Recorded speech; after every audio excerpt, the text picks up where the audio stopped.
tell people these stories too about all the, the good, the bad, the crazy, all the things that you've seen either personally or other people have gone through, because we can all learn not only just from the educational, informational part, but also case studies too, like play a big role. So tell us like basics. What are notes and how do they work? Yeah. And that's, we got to get right back to the beginning. So most people, including myself, come from a real estate background. So when you're in real estate investing, you buy a house, usually at some, good deal, some kind of discount.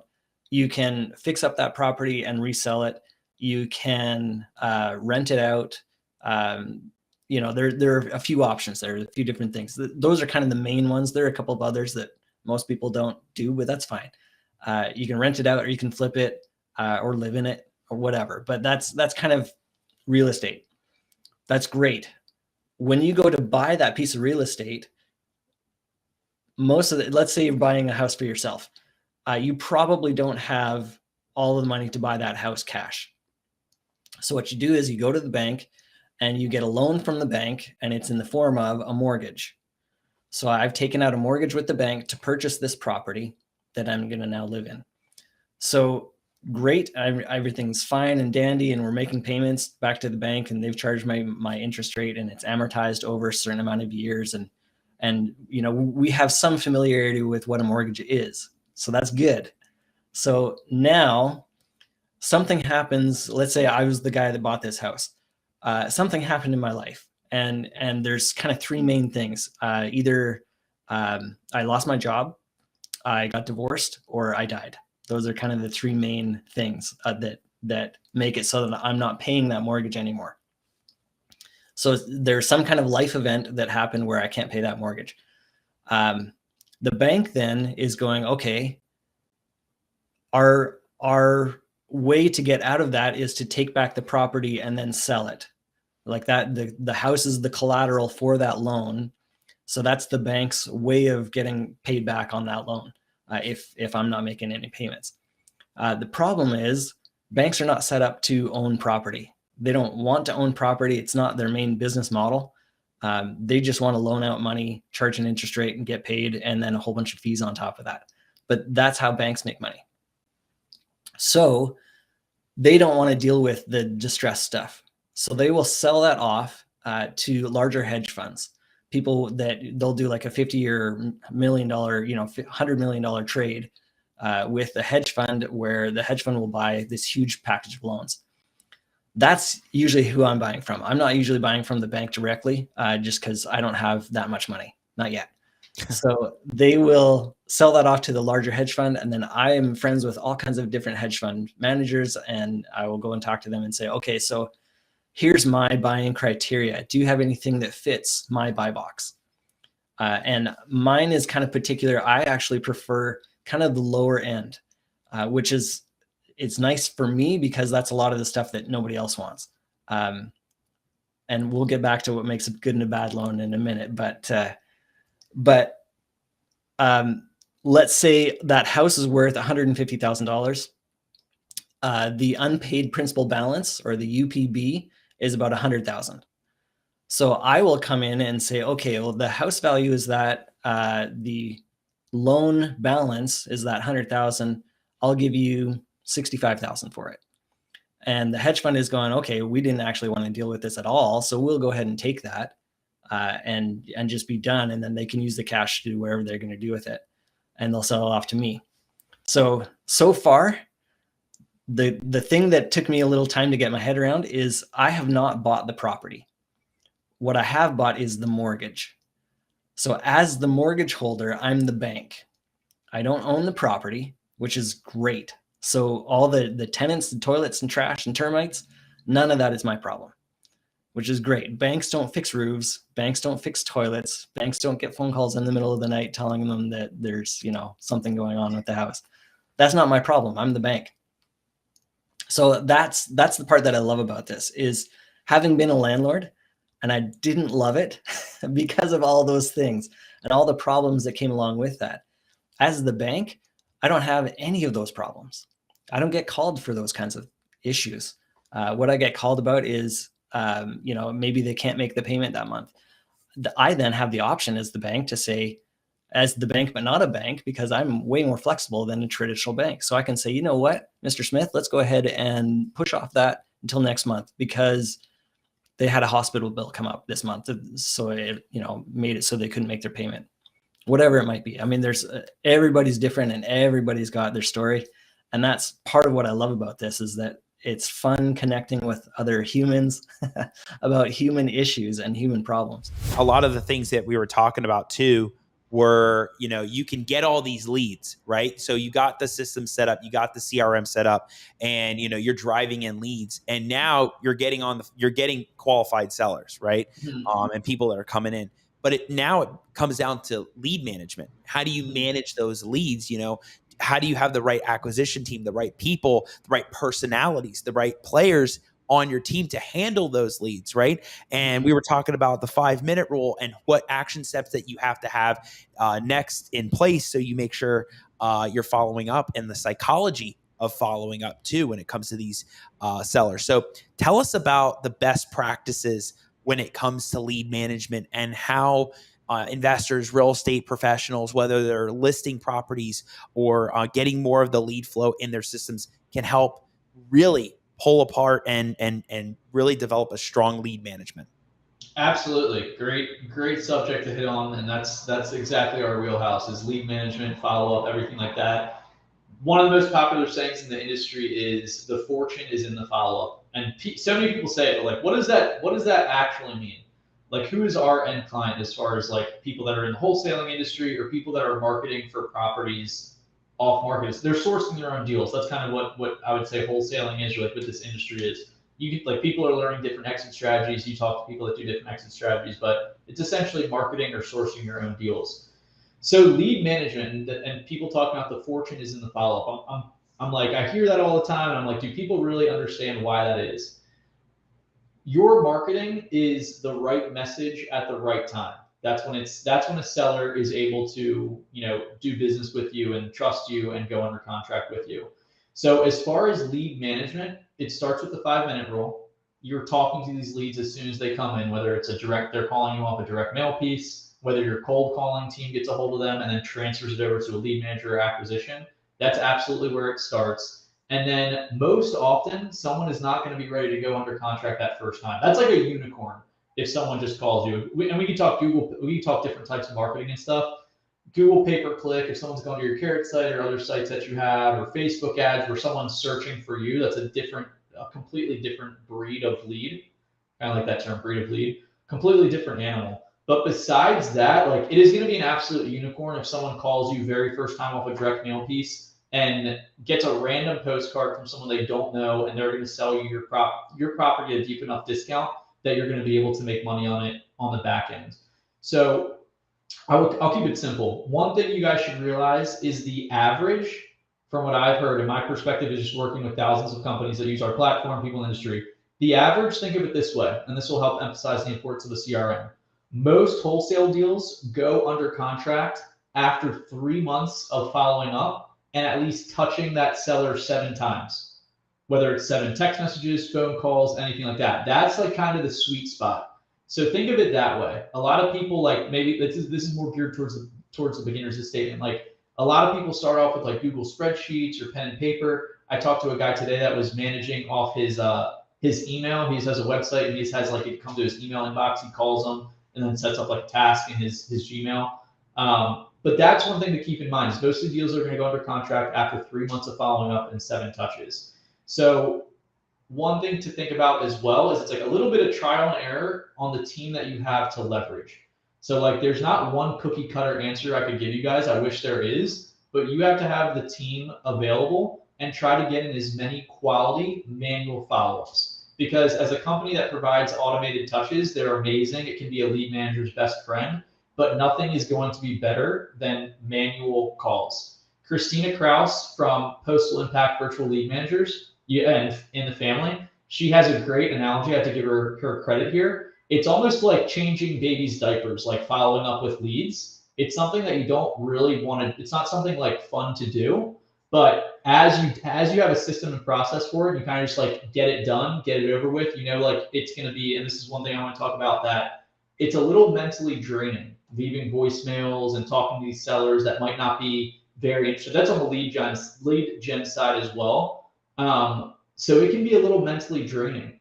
So when you're thinking about lead management and the team to bring on, there is going to be trial and error, especially if you're starting off. It may just be you, but you want to have a lead manager in place. That's someone that's like super friendly. There's a ton of different personality tests out there that you can get into, but you want to have someone that's just like very smile and dial, very friendly. So probably someone not too dissimilar from Al and I, like extroverted, happy, going to be happy to chat with you, but that also pre-frames them. One guy I want to talk about, Brandon Peterson, shout out to him. We started a live show on Fridays. We got to get you on there from the Investor Fuse team. Done. He's one of our top users using the new platform, the premium version.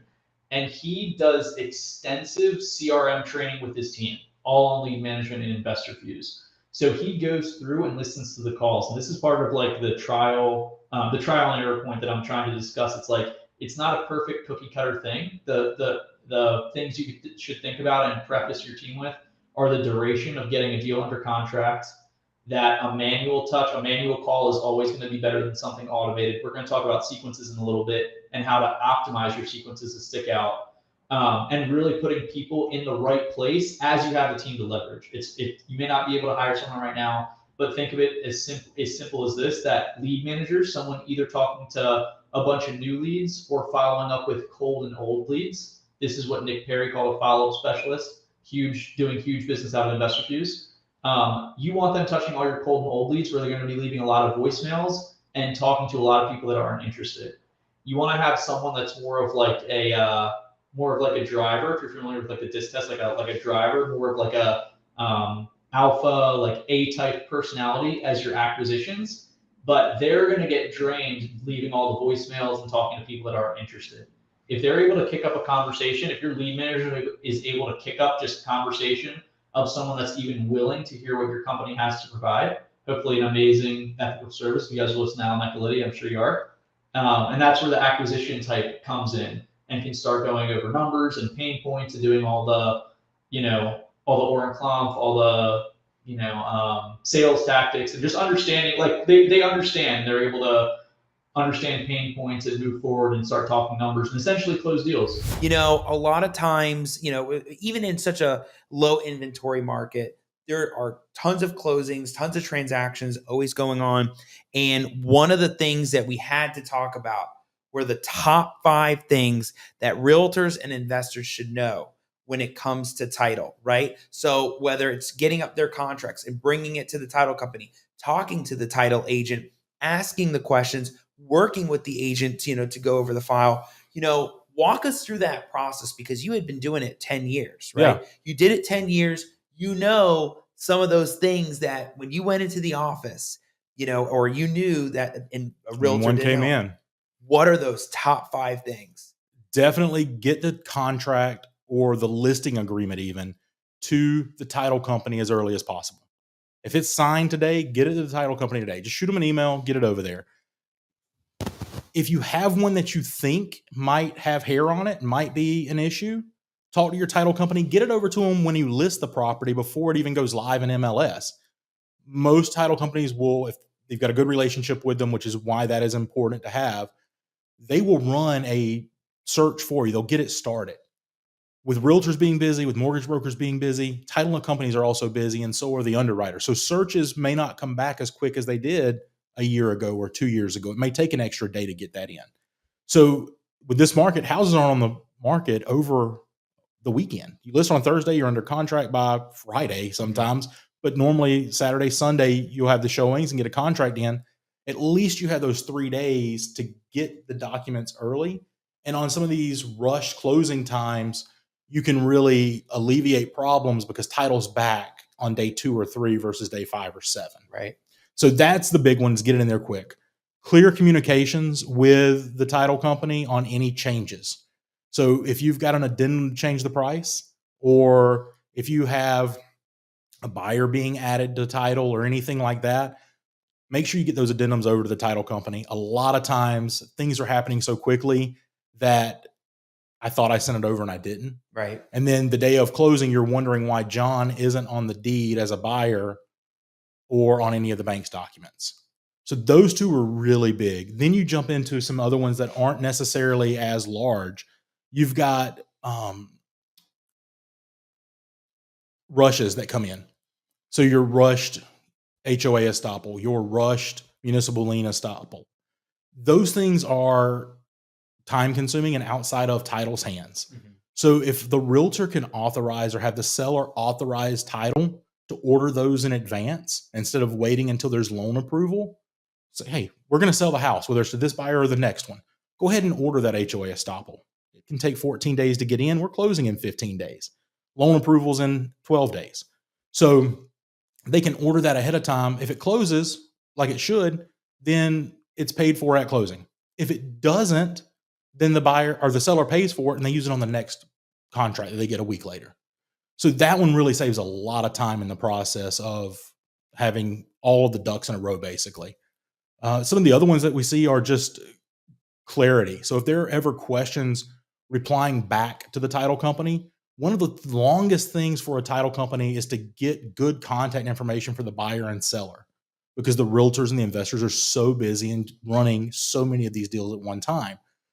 We need that on the title company side because we have to verify vesting with the buyer. Do you want your spouse on this investment property or not? With the seller, we need to order the HOA estoppel. We need to order the mortgage payoff if there is one. And some of those things just take time to get back after they're ordered. So that one's huge. It's time consuming. It takes a little bit of time. And depending on what software the title agency's on, it could be a PDF form, it could be a web form, or it could be a link that the title company sends out. You type the information in and automatically populates into their system. Some of the programs let you do that as an agent. It comes back to the title company and they don't even touch it. It automatically generates the documents out to the seller requesting the additional information because we now have the necessary information. And then the last one is really just try to get everything in early.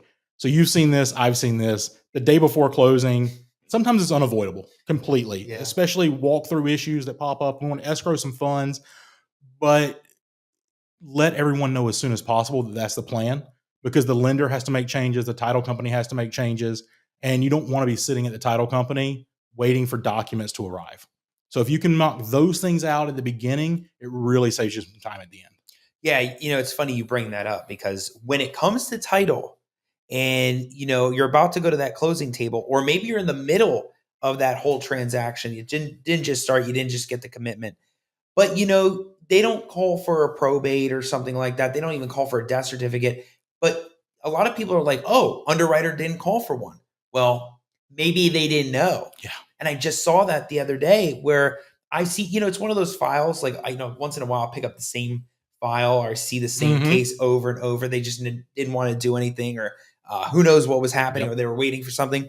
And on one of the files, we ended up finding out that they were calling for a probate of one lady, but they weren't calling for it of another person.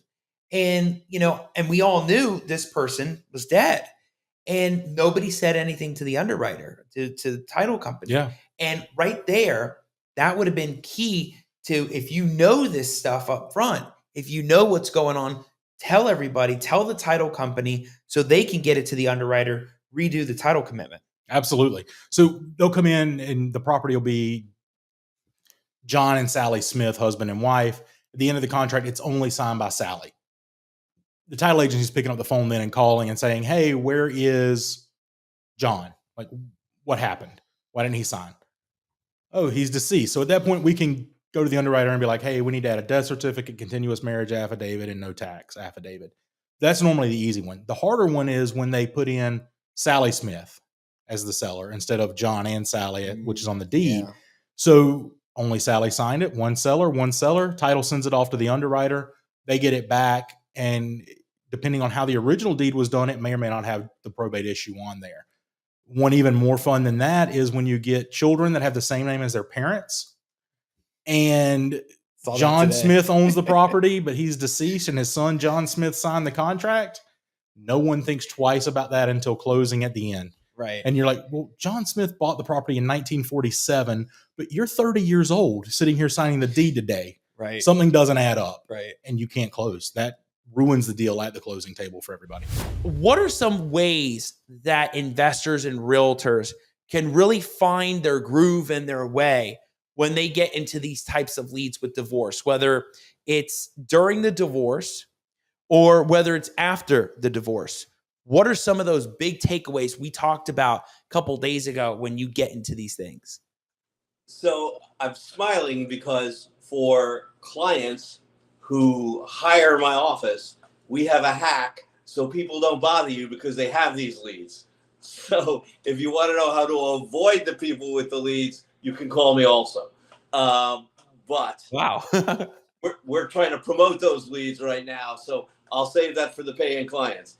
On this front, the clerk of the court, that's it. That is your complete gold mine, because we are required to fill out a civil cover sheet for every divorce we file.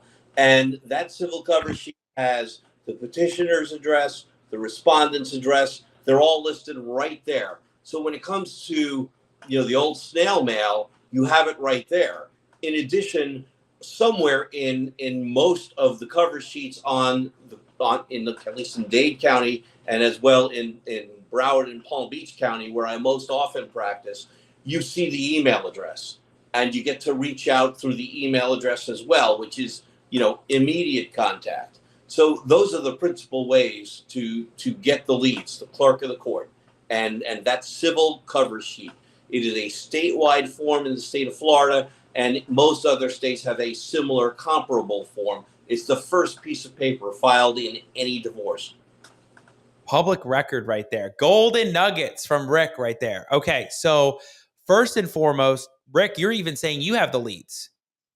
Well, what happens is it's interesting. I sometimes, I don't know if you know, I think you may know about this, but I sometimes get the lead letters because of the way we handle our civil cover sheets. And so I know that there are divorce lawyers begging for your work, real estate professionals saying, I can sell your house. By the way, do you know your husband filed a divorce against you? It's everybody gets that lead, and they contact every way available on that lead.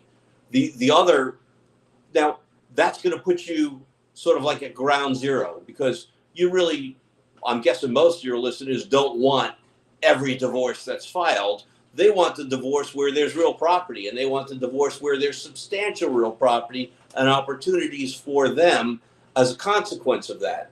And the best way to do that is a little bit the old-fashioned way, but it starts here. It starts with this kind of connection to you, and that's the people you know. It's about the people you know. If you know and have developed a relationship with a lawyer who does high net worth divorces, then you're the person that the lawyer is going to call. And quite frankly, looking after my own interests for a moment, if you're referring cases to a lawyer who does high net worth divorce cases, then you're the person they're going to call when they need a high-end real estate professional to help either process those cases, litigate those cases, resolve those cases, or liquidate the real estate assets from those cases. Dhérby, another thing to talk about land is, business mindset and communication with sellers, and being able to effectively understand their wants or what they're looking for. Also, you have your side of things. What have been some interesting ways that you've been able to up your game in communication with sellers, and up your game, not even just with sellers, talking with the title companies, talking with the builders, and being able to be that go-between, be that manager of getting everybody on the same page. Getting everybody on the same page is really hard. So what do you do to really up your game on that? Great question. So the thing with that CRM and CRMs in general, I think that something that we do and implement is constant communication with the sellers. So a lot of people that I notice, they'll get something under contract, talk to the seller, disposition it to their buyer, and they don't talk to the seller till closing. Like, you guys need to keep them in the communication pipeline and still talk to them and let them know, hey, title came back, everything looks good. Okay, hey, our feasibility study just got done. It looks like we're going to be ready to close. Hey, just wanted to follow up with you. Did you get your closing documents? Wholesalers are not doing that anymore. They just wait till closing. Like, you can't do that. So something that's been producing me great results is by me touching and constantly getting in contact with those sellers. I set it up automatically in my CRM to do that. So it literally automatically sends them a message every Monday to let them know what is going on. And I can edit that as well. And then also title companies. So like your TC or your transactional coordinating process has to be A1. You need to make sure that the title company has contracts, the seller's information, your wiring instructions. You need to make sure that they have all that information. So that way, not the day of closing or the day before, you're scrambling to figure out what is going on with your deal, right? So I think it's so important to keep that in, keep that organized, have that set up for you. Also, feeding your title company. Like, people sleep on that. Do you know how much love I get from my builder's title company? Because I send them Uber Eats gift cards, flowers. I'll go there once a month to drop off, charcuterie, yummy foods, or whatever they want, chocolates, cookies, and really just provide something that they'll love. Because remember, they are workers. So they love, when you could bring them lunch and things like that. And guess who gets all their deals closed first, right? I get all my deals closed first. Oh, Dhérby, let me make sure she wants it this way. They really put me first when it comes to those closings. So if you guys can do that, if you piss the seller off, send them a gift card for a couple $100 for dinner at their favorite restaurant. Like, I've done things like that all the time to smooth the seller over. So make sure you guys are doing that as well. Yeah, 2 takeaways I got from that was you're making like a clip or a video to be able to update the sellers like weekly. Are you doing that? Yeah, absolutely. Interesting. So texting, yes. So we'll literally send out a texting like, hey, just want to let you know this is done. Just want to let you know this updated. So you really want to make sure you're keeping them in the loop and they're not just hearing from you at closing, right? So that's important. Yeah, I could see that's like really helpful because you want to make sure they're like on it, that you want to keep them in the loop of everything. And I think everything that you're saying is amazing when it comes to trying to up your game with all this stuff and trying to get on the top of the pile, right? Yes. Working with the title companies, really talking to them, sending those gift cards and all that stuff. That's great. Yep. Love it. Nicole, while we were talking about that story before, I also wrote down 2 other things, which was finding the right appraiser and dealing with HOAs. It's unbelievable right now how many HOA foreclosures there are. And I know you were like talking about that. It's crazy. But, talk to us about both, because finding the right appraiser could help a short sale situation, and being knowledgeable about what the HOAs are doing, especially in Florida, is helpful too on a short sale side. Yeah. So unfortunately, you can't pick an appraiser when it comes to the banks, because the banks are going to always pick their own third party, because it's supposed to be subjective, right? Like something that's has nothing to do with any party. That's why they want it to be neutral. But there are ways to make sure that it comes back as a good appraisal. And these are things that we've implemented in our process. Like, we make sure that we talk to every single appraiser. We provide repair bids. We're having good conversations so they truly know, like, hey, this is what the as-is value is, to try and get that price as close as possible to what we need to sell it. At the end of the day, like, trying to be proactive instead of reactive is what's going to help streamline that process and not become the nightmare that most people talk about with the short sales going on years and years or foreclosing on. In relation to like what the HOAs are doing, I told you this offline, that it's insane that people can lose their houses to HOAs, and there's some HOAs that feel like they're God and that they can do whatever they want. But it is important to understand that in your state, because I know everybody's watching from all over, what the guidelines are, to be able to get the house back. There is a, oh my gosh, I can't think, right of redemption. I was like, man, my mind is going blank. There is a right of redemption period where if in certain states, sometimes it's 6 months, a year, might be a couple months, where if the HOA does foreclose, because it's a subordinate lien, which means that it's just not the primary lien, that they can get the house back. And so we've done short sales where the HOA's foreclosed and we're still within the right of redemption period. And so we're still able to do that. Now, ideally, you're contacting the HOA beforehand, because it's not hard to get them to postpone if they know that they're going to get compensated. They really don't understand real estate, and their foreclosure attorneys that they hire are like, take back the house. And then most of the time the houses just sit there. It's hilarious. Like, they're so dumb. Like, I had this one HOA here locally that was so stubborn, and they wanted to foreclose, and the client was just done with it. And I was like, let me help. He was stubborn. I was like, fine. They ended up foreclosing. I just kind of looked up the address to see the house. The house stayed vacant for years.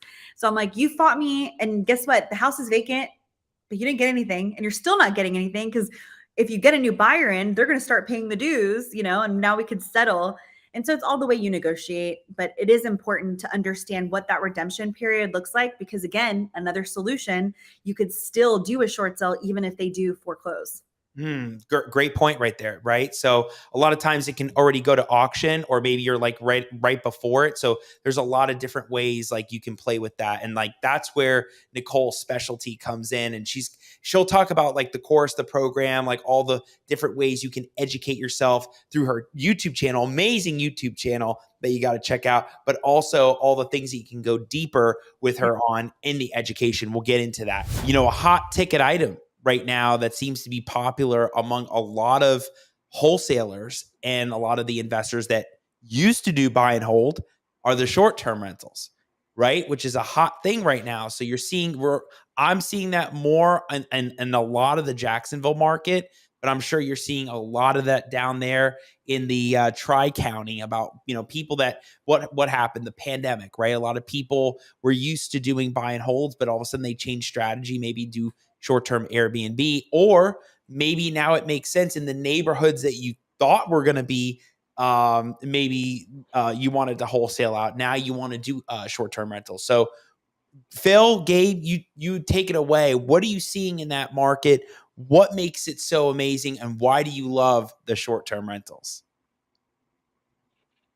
I mean, this baby. So I'm sorry, Phil. I know it's your turn, but I'm just gonna tell you, I love short-term rentals, right? And Gabe, let me say this.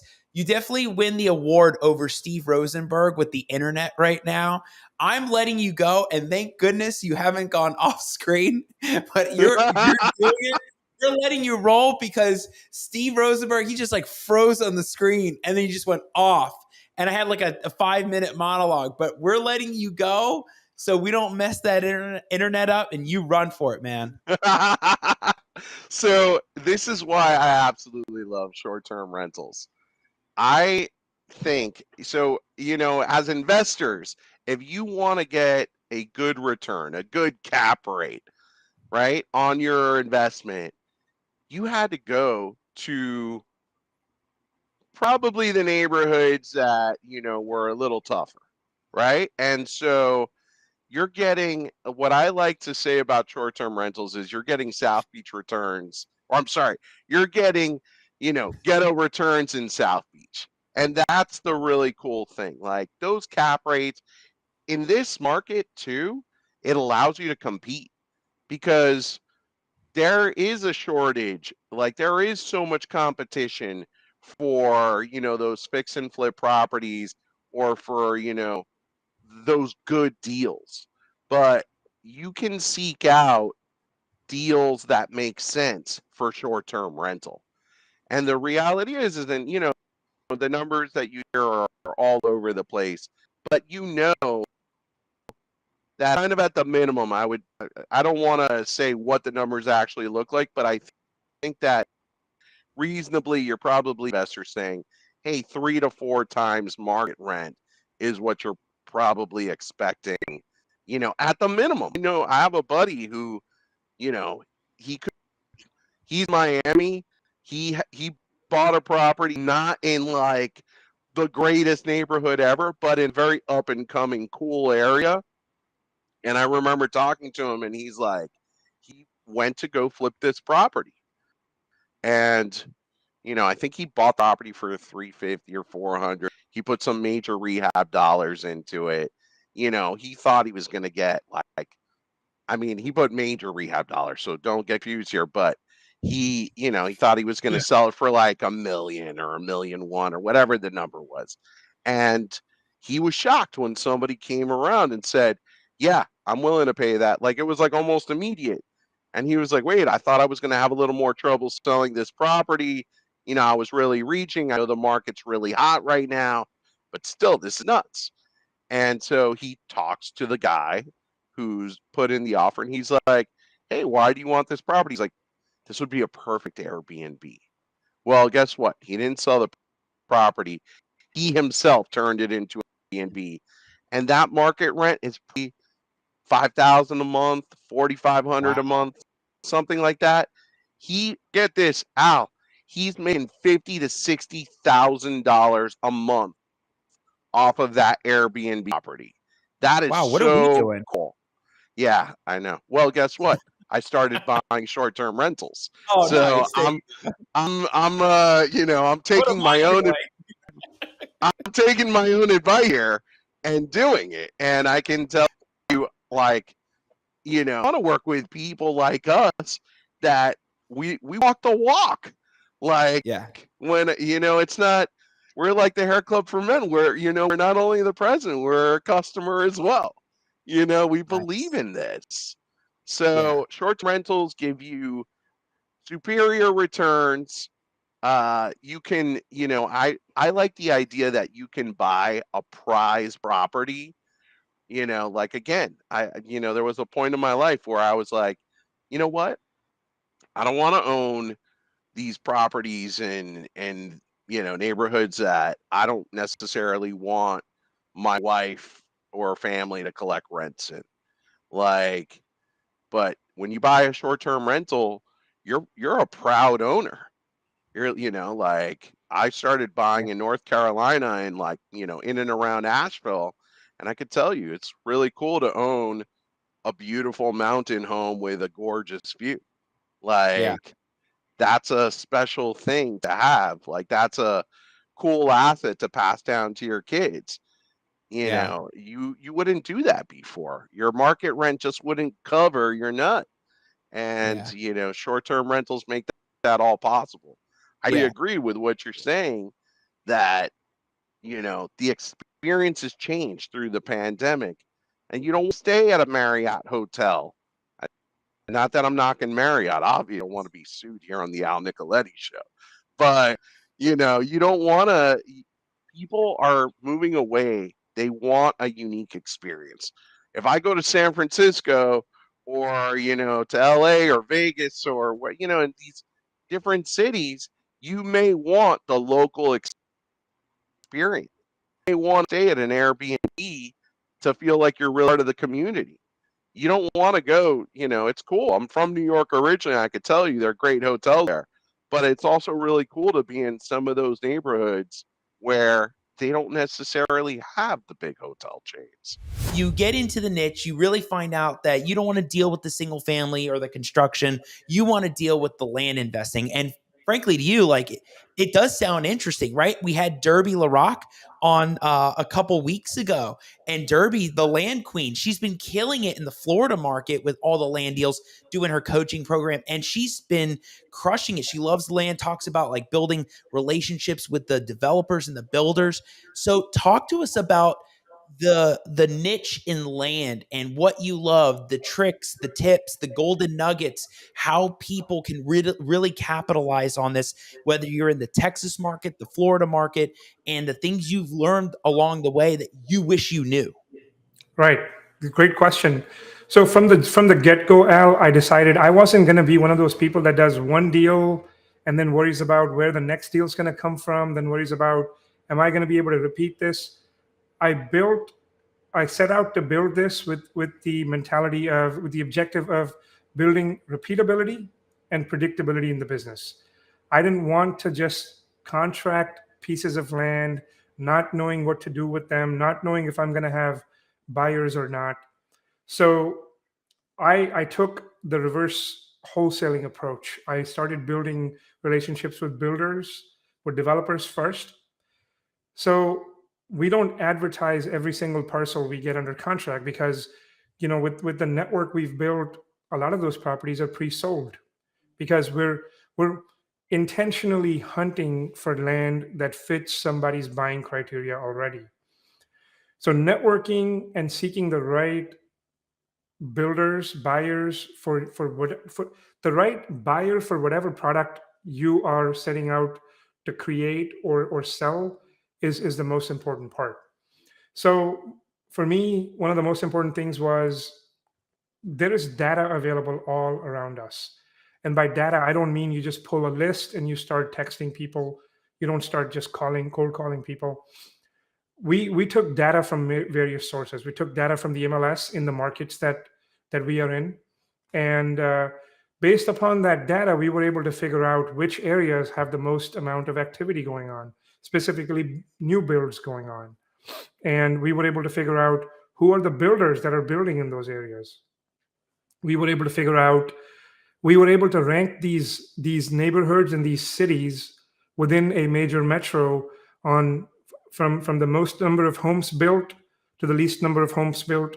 And then we started looking for the people, the builders that are building in those hot areas. And we started calling them. We built some relationships with them. We introduced ourselves. One important thing I'm going to say is that before we approached these builders, I wanted to make sure these builders were going to take me seriously. And builders won't take you seriously until a couple of things happen. Until you have inventory to show them that you are active, and until you've got a brand presence for them to validate to see they're dealing with somebody substantial. So I focused on those. I found some pieces of land in the general vicinity of where these people were operating without me having a buyer yet. That helped me have some land to present to them should they say, yeah, send me over what you have, right? So I did build some of that first. Then I also built a solid website. I built, my branding. I worked very hard. Just like yourself, you do understand marketing and branding is key in any business. So we focused on that as well. We built a website, which I'm proud of, which you'll see, prsusa.org. We also built we have business cards, we have business attire, we have logoed shirts. When we hop on a call with a builder, we're fully badged up. We show them, hey, this is our website, go check us out, send us a message. Our inventory is regularly posted on my website. All of those things helped get the foot in the door with these builders.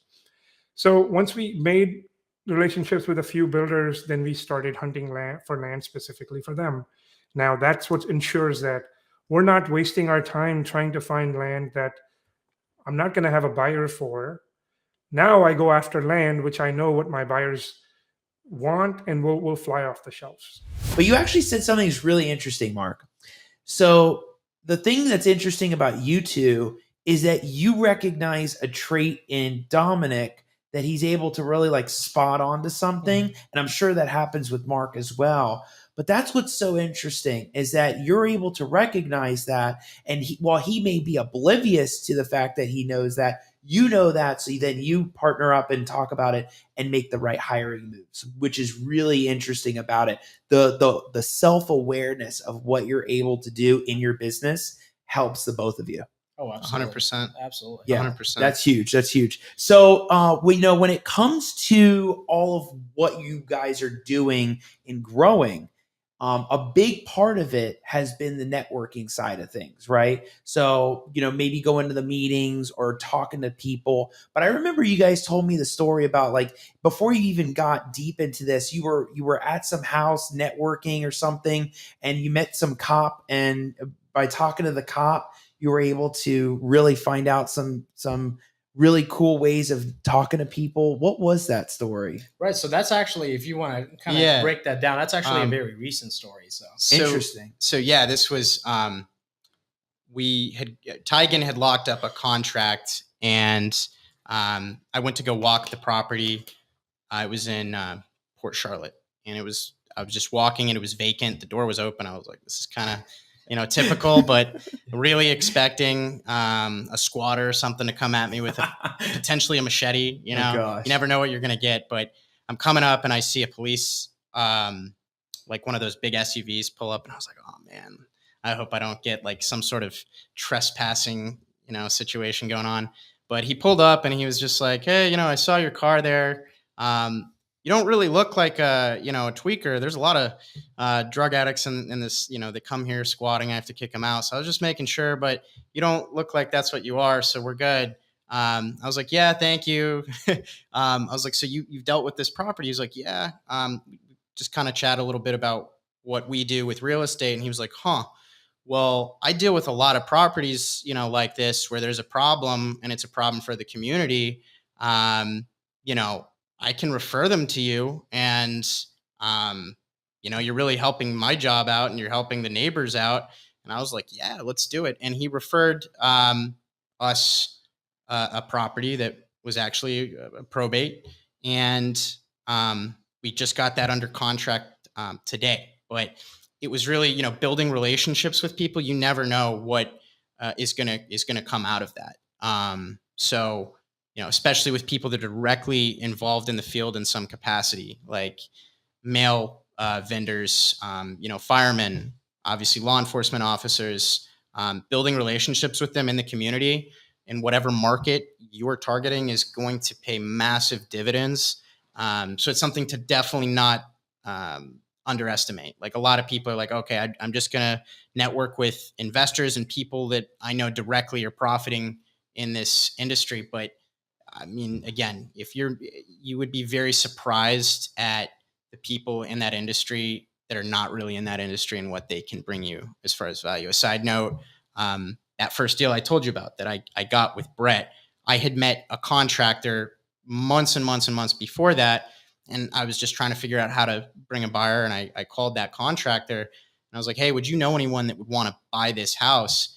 And he was like, yeah, as a matter of fact, I know someone that was trying to buy it like months and months ago, but they couldn't get it because of title issues. And I was like, there we go. So boom. Yeah, you'd be very surprised at the value you can meet just talking to anybody in those communities. I think we should break down a lot about what these strategies are, starting with like the basic steps for anybody that's doing investing. What's some of the first steps they can take so we can dive step by step, one into another on tax deferring and trust? Because, we got to save that grantor revocable trust thing that Josh talked about at the Hero event, at some point, because that thing was crazy too.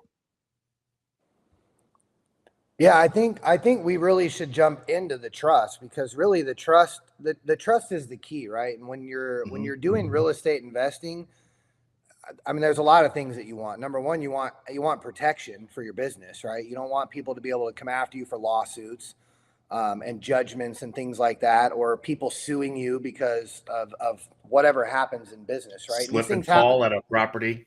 Yeah, these things happen to businesses all the time, right? But the biggest thing really is, and Al, you know this because you're an attorney and you know how the system works, but when people understand that the system is rigged and how it's rigged, it's easy. It's almost like if you don't know the rules to a game, you're going to lose every single time, right? Mm-hmm. And most people don't know the rules to the tax game. And the rules really is that if you're operating as an individual or you're operating under a government entity like an LLC, C Corp, S Corp, which are government products that you're renting from them basically, you're a part of their tax system and you're liable to all that legislative law and all those rules, which we know that the government loves lots of rules, right? They want to confuse things so much to where people don't know how to take advantage of the tax code. And that's the problem. I ask clients all the time, have you read the tax code? No, I just pay my tax guy. Well, then how do you know that you're saving every single penny that you can? Because that's what the tax code is for. But if you take out the tax code, and you may or may not know this, but the book that they use in school is about 1/3 of the entire whole tax book, because they don't want the tax people to know how the elites are saving all this money, right? When you get up into the 600 and 700 codes is where like a lot of accountants don't even know how to operate, right? Because they're dealing in the lower codes and like the 500, 501Cs and things like that. But when you get up into the higher codes, like we use an IRS code that's in the 600s that literally allows us to defer all capital gains. Well, if everybody knew that that code was in the book, don't you think every single person would use it? Who wants to pay capital gains? I mean, really. Interesting. So there's a lot more to the code than what a lot of people know is what you're saying. There's more out there, something else out there. The IRS code book was written for people to use to not pay taxes. Mm-hmm. Right? True and that's story. What all those codes are for, right? So your tax guy needs to know all the codes to know that you're taking advantage of every deduction that you can take. And that's why if you take, let's say I go to one tax guy and get my taxes done, and I go to another tax guy and he reviews it, they're all going to come up with a different number. It's never going to be exactly the same. And that is the problem. And our trust solves the problem. And we can get into that later because the trust removes you from that legislative system. Because we do live in a country, thank God, we still have something called the Constitution. And as long as that is still there, right, which we should protect with everything we got, there's something called contract law. And you and I, Al, can enter into a contractual agreement legally without the government's interference. And we can operate a business that way, but most people don't know that. You know, Jason, another thing, and it's probably one of my favorite moments at the New View conference, because you had everybody saying, wow, like, what's this guy talking about? Is when you were talking about the property management side to things, and you know what happens, new people come in the house and you don't really know what's going on and how you monitor things. And at the conference, you were talking about like, oh yeah, just being able to monitor parties or Wi-Fi detection systems with the smoke alarms and smoke detection stuff. And it was like, people are like, wait, you can monitor that stuff and not be in the house? Tell us like what this is and how investors and people that are investing in short-term rentals can really capitalize on this. Yeah. Al, I'm gonna make this real special because I know this is your favorite part. So I'm gonna really make it happen. So as a property manager, candidly, you really don't have to leave your office or leave wherever you are from a property management standpoint. And the reason why I say that is we use a noise detection device. We use a Wi-Fi detection device, and there's also smoke detection devices. So you literally can get alerts on your phone. You do it through an app. So we use the Minute Noise Detector. It does not have a camera. You're not supposed to have an interior camera, so we don't do that. But we do have a noise detection device that tells us the decibel level in the house at all times. You get a couple warnings, to bring the noise level down before you're going to get a knock on the door. So the other thing that I really love is my favorite one is the Wi-Fi detector. So let's say someone books for 6 individuals to stay in the house. Let's say it's a 3-bedroom house, 2 people per bedroom, 6 people. We all have a phone, we all have a tablet or laptop or whatever. So that's 12 pings that should be going off the Wi-Fi. If you have 50 pings going off your Wi-Fi, someone's having a party. And you will get an alert to your phone when there's more than 12 pings.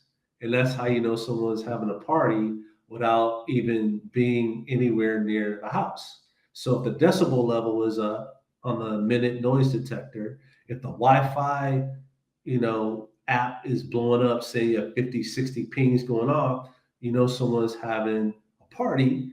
And then with the air fresher smoke detection tells you if it's a cigarette, a cigar, marijuana, and it timestamps it. And all you do is you turn that into Airbnb, you turn all the evidence into Airbnb, and then Airbnb usually kicks them off the platform.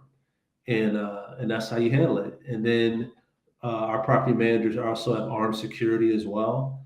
And they'll call armed security. Armed security shows up, clears the house out, changes the electronic locks, all done, reports to people who book the Airbnb, and Airbnb has their disciplinary process. So literally, as a property manager, You're not getting out of bed or leaving your office, showing up to the property saying, what's going on. We also use exterior ring cameras and things of that nature as well for the exterior of the property. But technology plays a major role in making sure that people are on the best of their behavior, no different than a hotel. So it's some really cool technology out there to really help and assist property managers. I mean, some of these property managers, they manage 100 different properties or so, and they can't be everywhere all the time.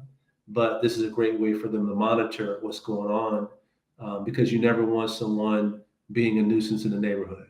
That's something that's pretty big for my wife and I. We never want to be a nuisance in the neighborhood. And so we give the neighbors on both sides of the property our property manager's contact information as well, so they can communicate if they see something or whatever. But also we have our technology to protect our company, because sometimes neighbors are not always truthful about what's going on at the property, and that protects our guests as well.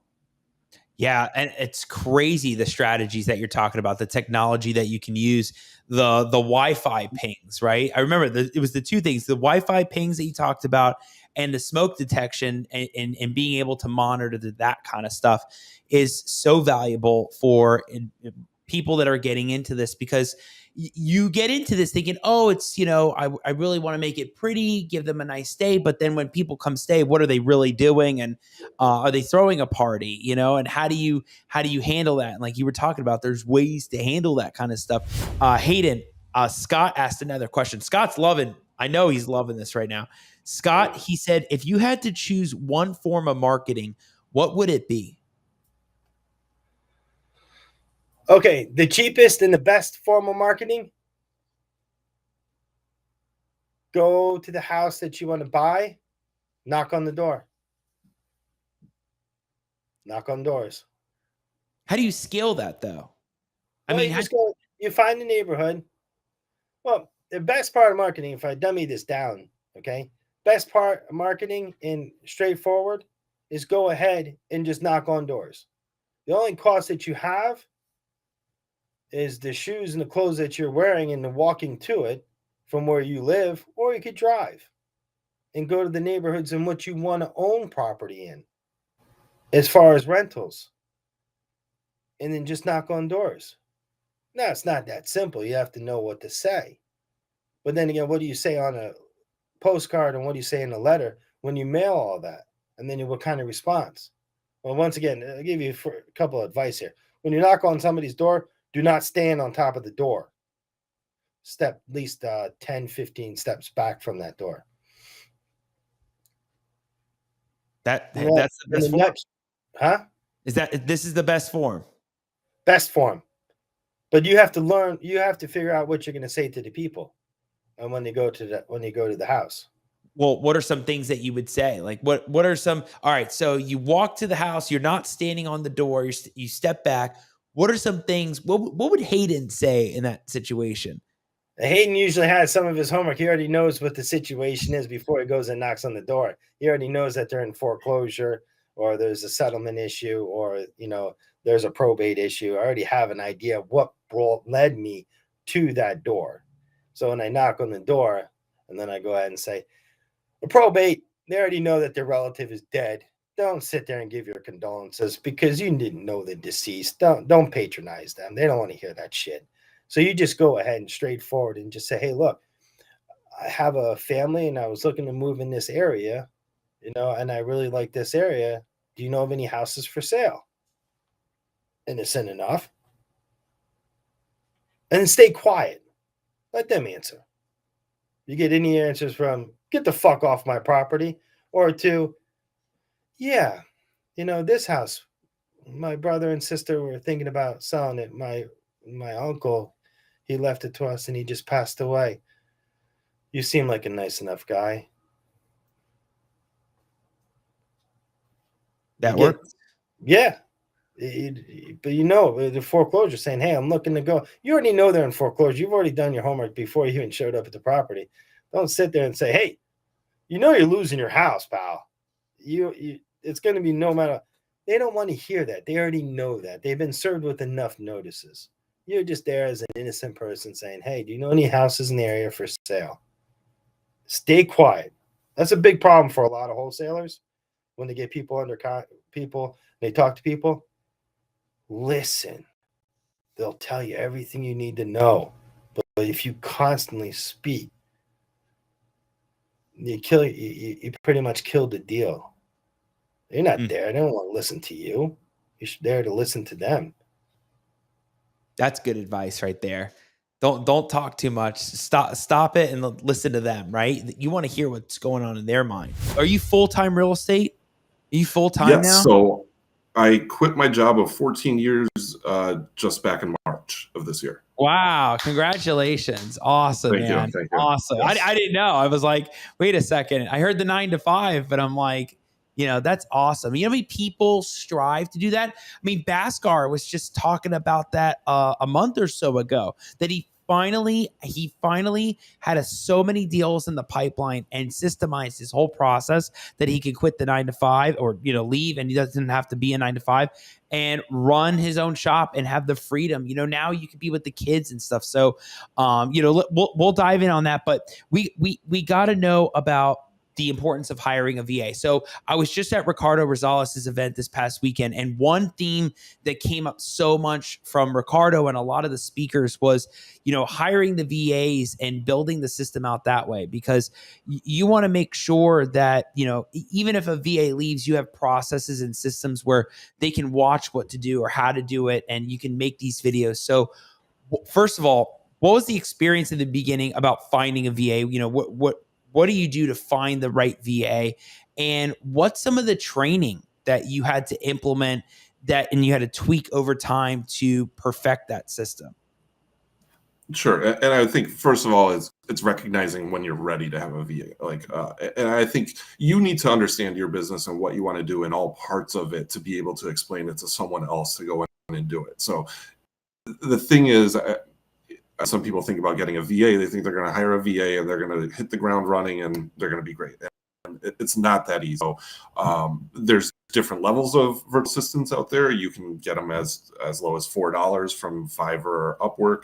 And then there's also some agency services where you can pay a little bit more, and it may come with a little bit of a background, or you might get some kind of help as far as payroll and administration services there, or have an account manager. So another great contact of ours, Daniel Saltzman, I went through his company of VA Meetly, and they've been great. And my virtual assistant, I don't even like to call her virtual assistant. She's team. She is an absolute all-star, and we wouldn't be able to do it without her. So she's been great. And just going back to, they're not going to hit the ground running. So you need to understand that your virtual assistants will be as good as you're able to train them. So it's very important. And, I know if Yogi here watch, I know Yogi's huge into this, the standard operating procedures and really documenting everything. So, and I mean, there's nobody that enjoys doing that.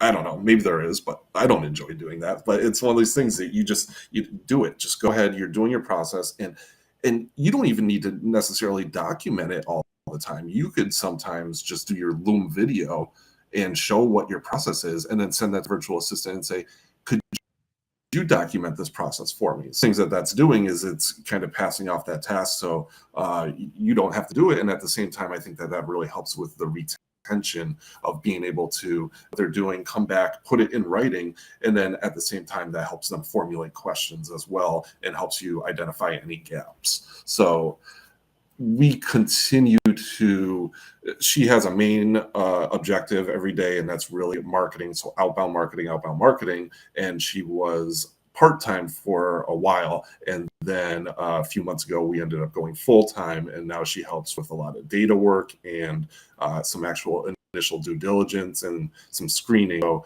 we have our time split between outbound marketing, and then in the mornings and kind of the last hour of the day, she's doing cleanup, following up, doing some initial due diligence and some data as well. Also puts listing on my website and a number of other things as well.